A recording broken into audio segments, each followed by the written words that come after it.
We will delve deeper into the details of this issue in our recent judgments. Last issue, what reliefs and orders can the court grant? Under Article 163(3) of the Constitution, it is provided that the Supreme Court will have A, exclusive original jurisdiction to hear and determine disputes relating to the election of the office of the President arising under Article 140. And Article 140 provides, I quote, a person may file a petition in the Supreme Court to challenge the election of the President-elect within 7 days after the date of the declaration of the results of the presidential election. 2, within 14 days after the filing of a petition under Clause 1, the Supreme Court shall hear and determine the petition, and its decision shall be final. If the Supreme Court determines the election of the President-elect to be invalid, a fresh election shall be held within 60 days after the determination.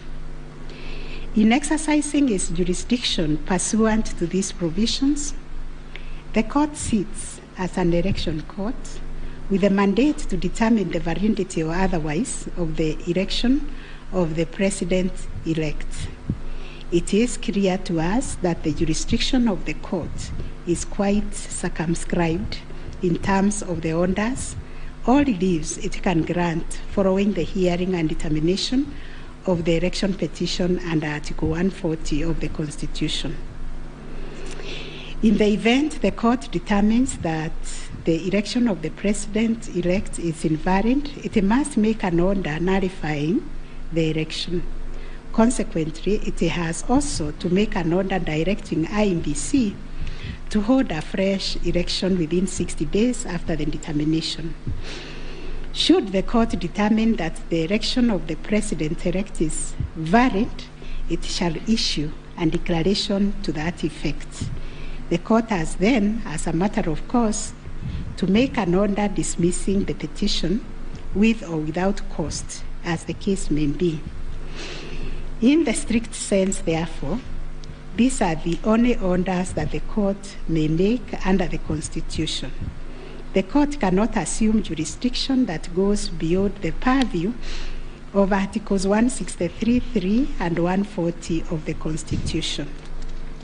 However, nothing stops the court from issuing orders or reliefs by way of recommendations. Indeed, since 2013, this court has issued many recommendations arising from the determination of 3 petitions challenging the election of the President-elect. The recommendations are meant to improve our electoral landscape and hence aid in the development of our democracy. In this regard, this court has been greatly aided by the contributions also of the amici curiae, and the court places a heavy premium on those briefs that were filed and those which were admitted. The final orders made by the courts. This is a unanimous decision of the court, and we make the following orders. 1, the presidential election petition number E005 of 2022 as consolidated with the presidential election petition numbers E001, 2, 3, 4, 7, and 8 of 2022 are hereby dismissed. As a consequence, we declare the election of the first respondent as President-elect to be valid under Article 143 of the Constitution. This being a matter cutting across the public interest, we order that each party do bear their own costs. It is so ordered.